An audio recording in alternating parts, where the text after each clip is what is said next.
Ganpati Bappa Morya.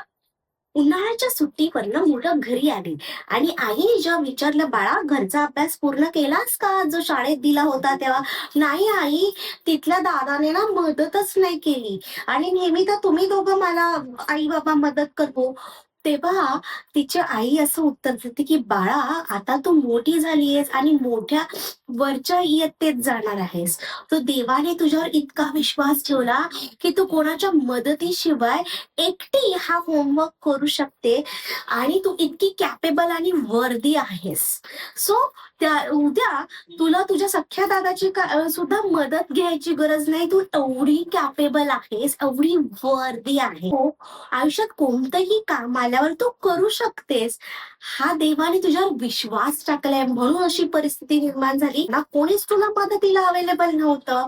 So उद्या जर कोणीही मदतीला अवेलेबल नसेल, तर देव तुझ्यावर विश्वास ठेवतोय आहे. "आई, आई, खरंच मी आता ट्राय करते स्वतःहून एकटीने अभ्यास करायचा." असं म्हणत तिने पटापट वह्या पुस्तकं उघडली आणि अभ्यास करायलाही लागली. आणि पाहता-पाहता एकटीने तिने तो अभ्यास पूर्ण देखील केला.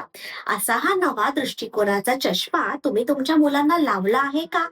जो प्रत्येक सिच्युएशनमध्ये त्याला मदतच करेल. सो माझ्यासोबतच असं का झालं, असं रडत बसण्यापेक्षा मी जास्त कॅपेबल आहे, मी जास्त वर्दी आहे म्हणून देवाने टाकलेला विश्वास आहे म्हणून असं झालंय.